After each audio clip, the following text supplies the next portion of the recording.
안녕하십니까. 마지막 사명을 찾아오신 성도 여러분을 진심으로 환영합니다.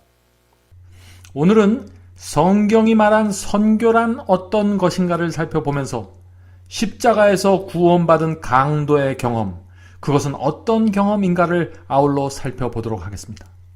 선교란 무엇일까요? 기도에서 전도지를 나누어 주는 것이 선교일까요?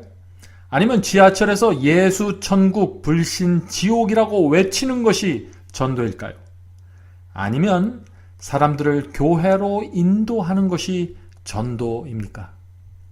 사도 바울은 전도를 어떻게 설명하고 있을까요?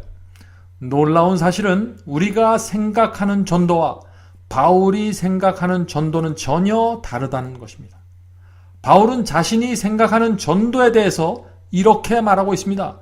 그 말씀이 로마서 15장 16절에 있습니다. 로마서 15장 16절입니다. 이 은혜는 곧 나로 이방인을 위하여 예수 그리스도의 일꾼이 되어 하나님의 복음의 제사장 직무를 하게 하사. 자, 여기서 바울은 이방인을 위한 예수의 일꾼이 되었다고 했습니다. 그런데 바울은 예수님의 일꾼들은 복음의 제사장 역할을 해야 된다고 했습니다.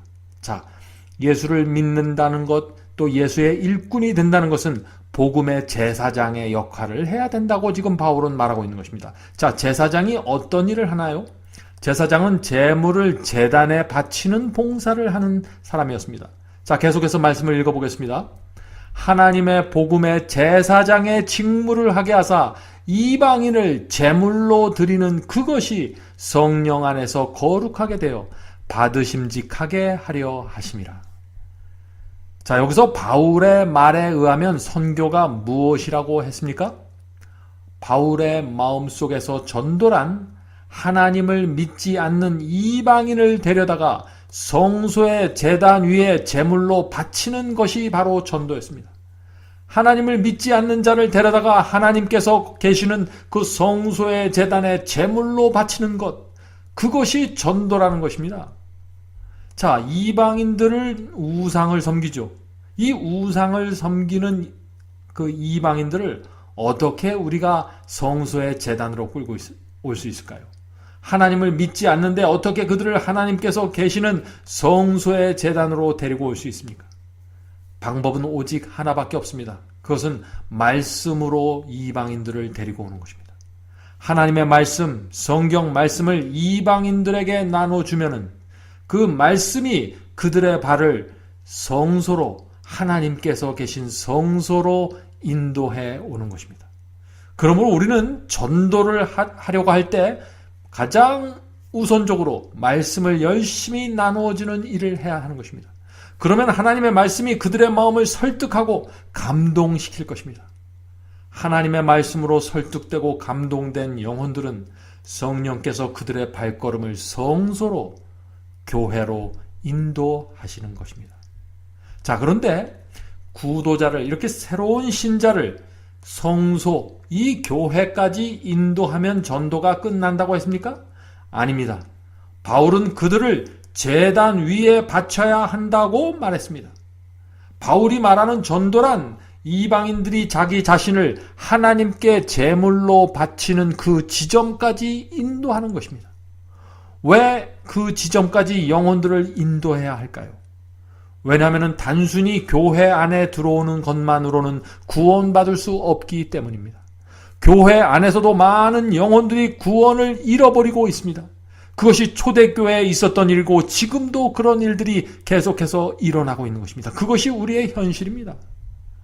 바울은 일평생 동안 전도의 삶을 살았던 사도입니다.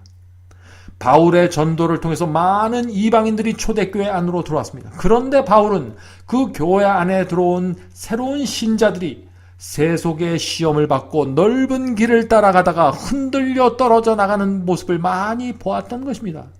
예수님을 영접하고 교회 안에 들어왔지만 세상을 사랑하기 때문에 휩쓸러 떠내려가고 돈을 사랑해서 구원을 잃어버리는 그 영혼들을 보았습니다. 그래서 바울은 고린도전서 그 15장 58절에 이런 말씀을 기록했던 것이죠. 그러므로 내 사랑하는 형제들아 견고하며 흔들리지 말며라고 했습니다. 또 골로새서 1장 23절에는 만일 너희가 믿음에 거하고 터에 굳게 서서 너희 들은 바 복음의 소망에서 흔들리지 아니하면. 예수님을 영접한 이 새로운 신자들이 자신을 하나님께 온전히 바칠 때까지 쉬지 않고 신자들에게 말씀을 가르쳐야 하며 때때로 책망해야 하고 양육하는 것이 바울이 말하는 전도법이었습니다. 그래서 자기의 마음과 생애 전체를 하나님의 제단 위에 바치는 그 지점까지 영혼들을 인도하는 것이 바울이 말하는 전도법이었다 하는 것입니다. 이 이방인을 제단의 제물로 바친다는 말은 우리로 하여금 무엇을 생각나게 합니까? 우리로 하여금 번제를 생각나게 합니다. 구약시대의 번제는 자신의 마음과 생애 전체를 하나님께 바치는 제사였습니다. 우리가 지난 시간에 배웠었죠. 이 번제는 아주 특별한 의식과 절차에 따라서 이루어졌는데 그것은 온 마음과 생애를 하나님께 온전히 드리는 의식이었습니다. 더 이상 그래서 하나님과 막힌 것이 없고 숨길 것이 없이 드리는 그 헌신의 제사가 번제였습니다. 바울은 바로 그 경험까지 이방인들을 인도해야 한다는 것입니다. 그 번제의 경험을 이방인들이 가질 때까지 그들에게 전도하고 말씀을 가르치는 일을 중단하면 안 된다는 것입니다. 그냥 단순히 교회 안에 데리고 들어오는 것이 전도가 아니라는 말이죠. 사랑하는 성도 여러분, 전도란 단순히 불신자를 교회 안으로 불러들이는 것이 아닙니다. 전도는 새 신자들에게 몇 가지 교리나 몇 가지 예언 해석만 나눠주는 것으로 끝나는 것이 아니라는 것입니다. 그들의 마음과 생애 전체를 제단 위에 바칠 때까지 그들을 인도하고 양육하고 책망하고 교육하는 것이 전도의 마지막 단계다 하는 것이죠. 우리가 그런 식으로 전도할 때, 다시 말해서 사도 바울이 말한 그 전도법으로 전도하게 될 때 하나님께서 이방인과 영혼들을 우리에게 주실 것입니다. 바울에게 영혼을 주셨던 하나님께서 우리에게도 영혼을 주실 것이다 하는 것입니다.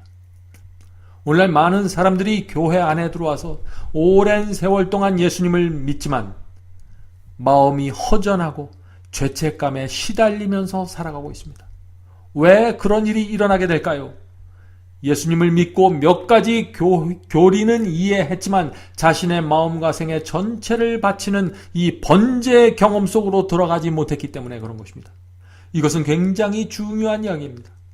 죄를 범할 때마다 속죄제는 드리는데 하나님께 나가서 잘못했습니다 라는 말씀은 드리는데 번제를 드리지 않습니다. 자기의 생애를 바치지 않는 것입니다. 그래서 늘 정죄하는 느낌으로 살아가게 된다는 것입니다.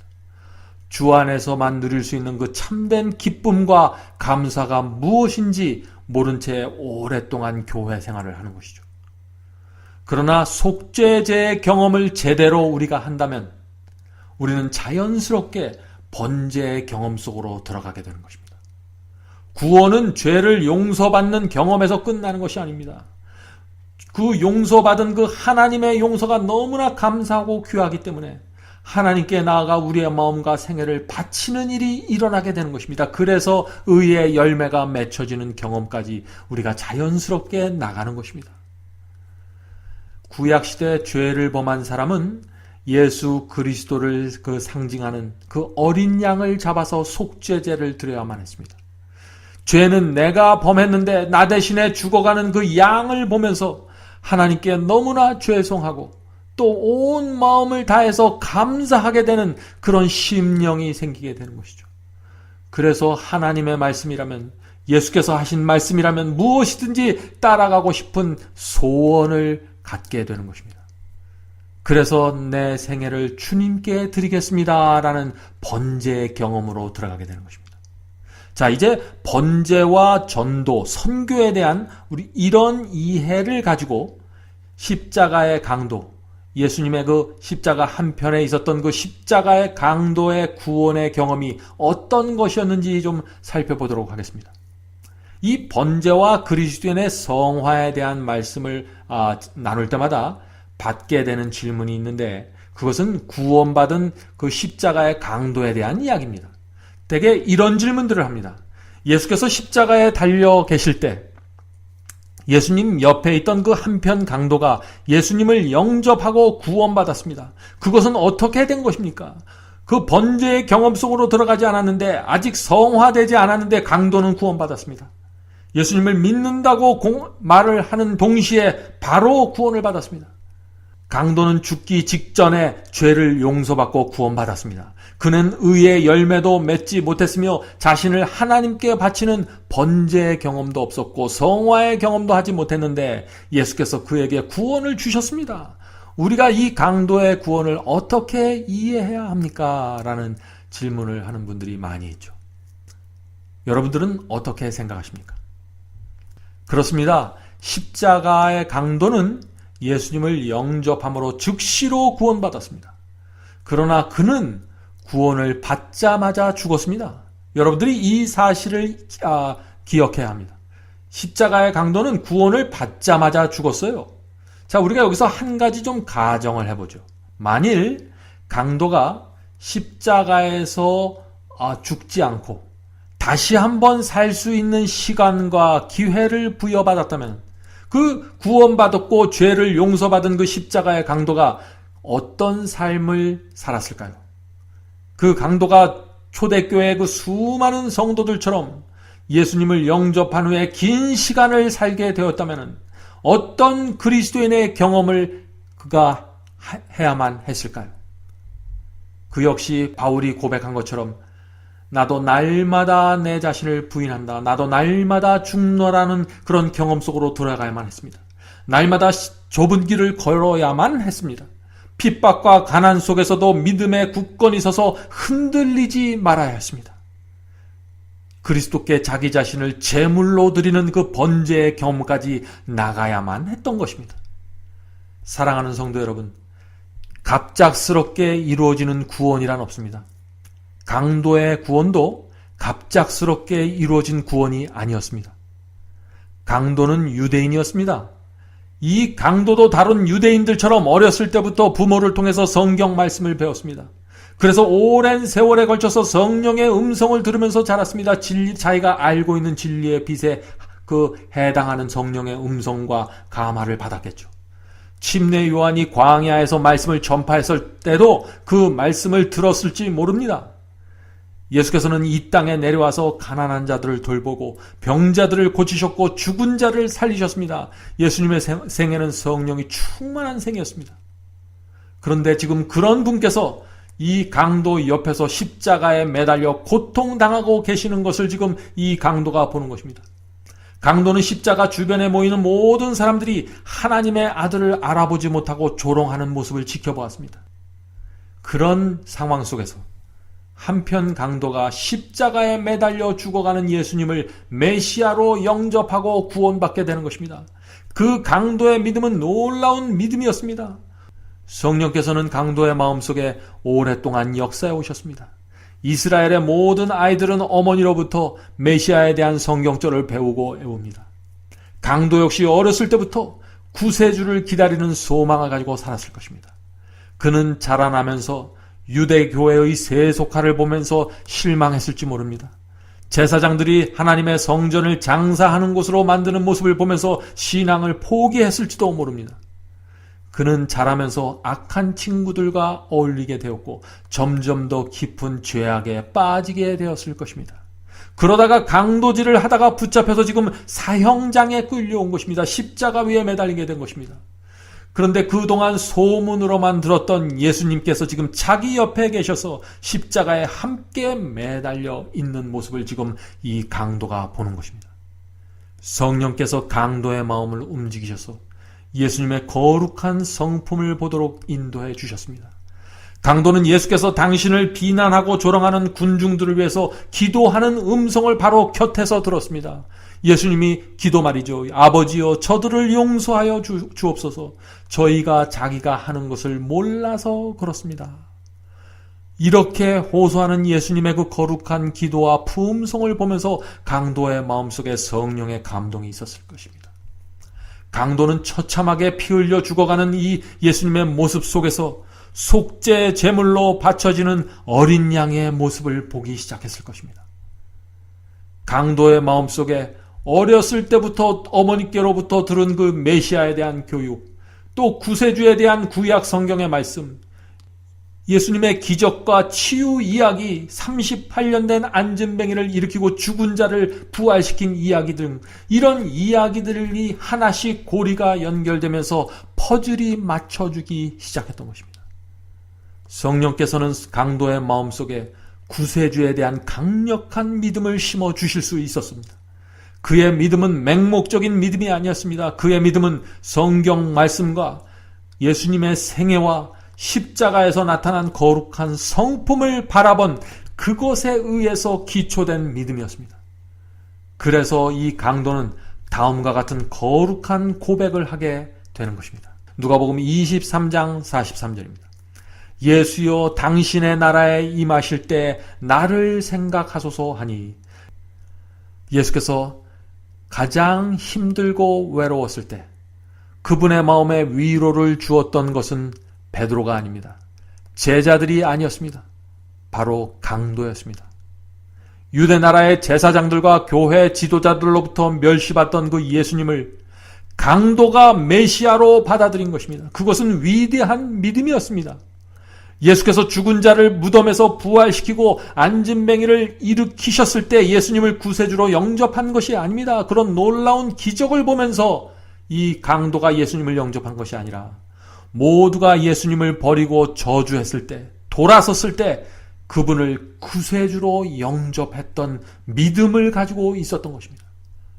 사랑하는 성도 여러분, 그것은 그냥 사람들이 죽기 전에 믿져야 본전이라는 마음으로 하나님의 아들을 받아들이는 그런 정도의, 그런 수준의 믿음이 아니었습니다. 예수님을 메시아로 영접했을 때 강도는 즉시로 죄를 용서받게 되었고 그의 마음은 메시아에 대한 확신으로 거룩하게 변화되었습니다. 이것은 복음이 줄 수 있는 파워입니다. 누구든지 복음을 받아들이면 그 마음이 변화되고 부활과 영생의 약속을 받게 되는 것입니다. 예수께서 부활하셨을 때 우리가 아는 대로 수많은 성도들이 무덤에서 함께 부활하여 일어나는 놀라운 사건이 생겼습니다. 그 말씀이 마태복음 27장에 있죠? 마태복음 27장 50절부터 53절을 읽겠습니다. 예수께서 다시 크게 소리 지르시고 영원히 떠나시다.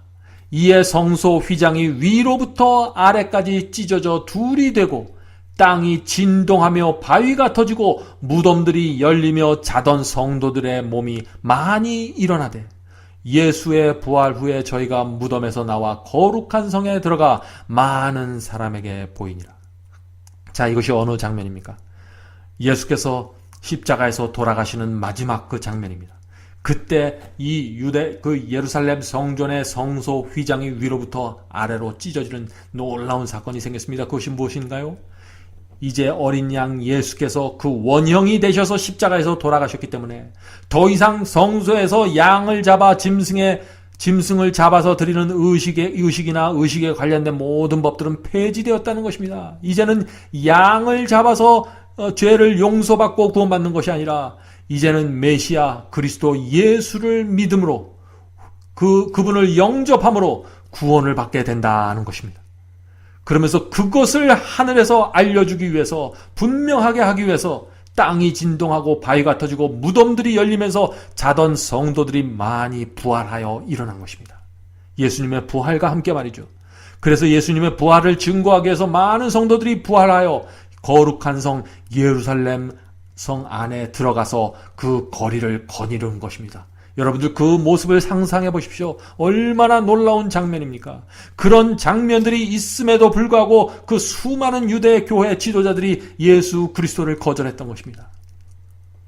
어쩌면은 죽기 전에 구원과 영생을 약속받은 강도도 그때 부활하여 그리스도의 부활을 증거했을지 모른다 하는 것입니다.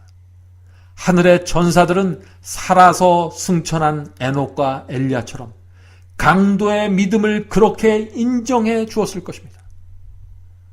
우리가 이 사실을 The Life of Jesus라는 책에서 우리가 확인할 수 있습니다.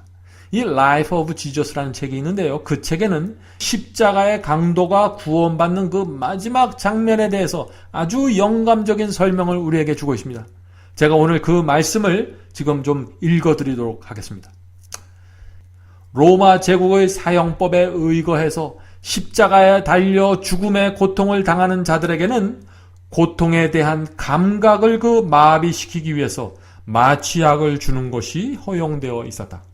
예수께서도 마취약으로 신포도주가 주어졌으나 예수께서는 그것을 맛보시고 곧 거절하셨다.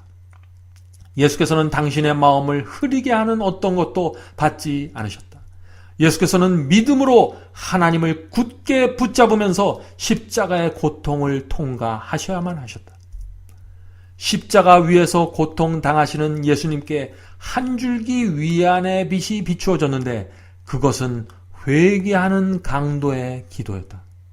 재판장에서와 갈보리로 오는 길에서 그 강도는 예수님과 동행하였다. 그는 빌라도가 예수님께 대하여 이렇게 선언하는 것을 들었다. 요한복음 19장 4절. 내가 그에게서 아무 죄도 찾지 못하였나니. 강도는 예수님의 거룩한 태도와 당신을 괴롭히는 사람들에게 나타내는 그 동정을 보았다. 용서를 베푸시는 자비로운 모습을 주목하여 보았다. 그는 이스라엘의 제사장들과 지도자들이 예수님께 조소와 멸시의 말을 던지는 것을 십자가 위에서 바라보았다. 그는 군중들이 머리를 흔들면서 예수님을 조롱하는 모습을 보았다. 그는 그의 동료 강도가 예수님을 비방하여 내가 그리스도가 아니냐, 너와 우리를 구원하라 하는 말을 들었다. 그러나 예수께서 행하셨던 기적과 선한 행위들이 강도의 마음에 생각나게 되었고 이분이 그리스도라는 성령께서 주시는 확신이 새겨지게 되었다. 누가복음 23장에는 그가 예수님을 옹호하기 위해서 동료 강도를 책망하는 장면이 나온다. 누가복음 23장 40절. 내가 동일한 정죄를 받고서도 하나님을 두려워하지 않느냐. 소망 없이 죽어가던 강도에게 놀라운 변화가 생겼다. 이제 두려워해야 할 하나님이 계셨고 미래의 심판이 때가 있다는 확신이 그의 마음속에 생겼다. 그는 죄로 더럽혀진 자신의 생애를 끝마치기 전에 그리스도를 옹호하기 원했다. 그래서 누가복음 23장 41절에서 그는 이렇게 말했다. 우리는 우리의 행한 일에 상당한 보응을 받는 것이니 이에 당연한 것이니와 이 사람의 행한 것은 옳지 않은 것이 없느니라. 성령께서 강도의 마음을 비추셔서 점차적으로 확신의 고리가 고리로 연결되었다. 강도는 상처를 입으시고 조롱을 당하시고 십자가에 달리신 예수께로부터 세상 죄를 지고 가는 하나님의 어린 양을 발견하게 되었다. 희망 없이 죽어가던 강도는 피 흘려 죽어가시는 그새주께 자신을 맡기는 믿음의 결단을 내렸다. 그의 목소리에는 희망이 섞여 있었다. 강도는 이렇게 말했다. 당신의 나라에 임하실 때 나를 생각하옵소서라고 부르짖었다. 그의 응답은 즉시로 이르러 왔다. 예수께서는 사랑과 동정과 능력이 충만한 음성으로 내가 진실로 오늘 내게 이르노니 내가 나와 함께 낙원에 있으리라고 말씀하셨다. 그 십자가의 긴 시간 동안 예수님의 귀에는 욕설과 조롱의 말만 들렸다. 예수께서는 간절한 마음으로 제자들이 믿음을 나타내는 말을 하지 않을까 기다리셨다. 귀를 기울이며 기다렸지만 들려오지 않았다. 죽어가는 강도에게서 믿음의 말을 듣게 되었던 것이다. 예수께서 얼마나 큰 위로를 받으셨을까? 4,000년 동안 메시아를 기다려온 유대교의 지도자들이 그리스도를 부인했고 심지어 예수님의 제자들까지도 예수님을 의심하고 떠났지만 죽음의 그 마지막 벼랑 끝에 서 있는 강도는 예수님을 주님이라고 불렀다. 예수께서는 이적을 행하시고 죽은 자를 무덤에서 일으키셨을 때에는 많은 사람들이 그분을 주님이라고 불렀다. 그러나 그분이 십자가에 달려 돌아가실 때에는 회개한 강도 외에는 어느 한 사람도 예수님을 주님으로 인정하지 않았다. 강도의 믿음은 놀라운 믿음이었다. 십자가 곁에 서 있던 사람들은 한편 강도가 예수님을 주님이라고 부르는 말을 들었다. 회개한 강도의 음성은 사람들의 주목을 끌었다. 십자가 밑에서 그리스도의 옷 때문에 실랑이를 벌이며 그분의 속옷을 제비 뽑던 자들도 그 일을 멈추고 강도의 말을 들었다. 그들의 성난 음성은 조용해졌다. 그들은 숨을 죽이고 그리스도를 쳐다보며 죽어가는 그분의 입술에서 나오는 대답을 바라보고 기다리고 있었다. 예수께서 강도에게 영생의 약속을 주셨을 때 십자가를 덮고 있던 어두운 구름 속으로 밝고 활기찬 광선이 뚫고 들어왔다. 회개한 강도는 하나님께서 자신을 받아주셨다는 확신으로 완전한 평안을 갖게 되었다. 굴욕을 당하시던 그리스도께서 강도의 믿음 때문에 영광을 받으셨다. 다른 모든 사람들의 눈에는 예수께서 이 사단에게 정복을 당하신 것처럼 보였지만 예수께서는 정복자로서 십자가에 계셨던 것이다. 강도는 예수님을 자신의 죄를 짊어지시는 분으로 받아들였다. 얼마나 영감적인 말씀입니까? 사랑하는 성도 여러분, 성경은 결코 사람이 한순간에 갑자기 변화된다고 말하지 않습니다. 먼저 씨를 땅에 묻어야 하는데 씨앗은 그곳에서 썩어서 죽는 경험을 해야 합니다. 그런 다음에는 비로소 싹이 올라오게 되는데 그런 다음에도 시간과 절차에 따라서 이삭이 나오고 성장하게 되는 것입니다. 이것이 바로 예수께서 말씀하신 그리스도인의 변화의 경험입니다. 구원받은 강도 역시 마찬가지입니다. 성령께서 그가 어렸을 때부터 오래전부터 그에게 역사에 오셨습니다. 그가 어머니로부터 부모로부터 받던 그 성경 교육, 신앙 교육에 의거해서 성령께서 역사에 오셨던 것입니다. 십자가에서 결정적인 믿음을 발휘할 때까지 성령께서 그의 마음을 계속적으로 인도해 오셨습니다. 십자가를 중심으로 한편 강도는 그리스도를 영접했지만 다른 편 강도는 그리스도를 거절했습니다. 그 강도 역시 유대인으로서 비슷한 배경을 갖고 자랐지만 그는 성령의 음성과 역사를 거절함으로 마지막 순간에도 구원을 받지 못하게 된 것입니다. 어느 날 갑자기 강도가 예수님을 영접하기로 결정한 것이 아닙니다. 오래전에 강도의 마음에 뿌려졌던 말씀의 씨앗이 성령의 역사에 의해서 싹을 내고 구원을 붙잡는 믿음을 만들어냈던 것입니다. 예수님에 대한 예수님의 기적과 예수님의 성품과 예수님의 사랑과 동정에 대한 많은 이야기들을 이 강도가 소문을 통해서 들었을 것입니다. 삭개오가 회개한 얘기를 들었을 것입니다. 또 빌라도 법정에서부터 십자가의 마지막 순간까지 줄곧 성령께서 그의 마음을 붙잡아 주셨고 주관하셨던 것입니다.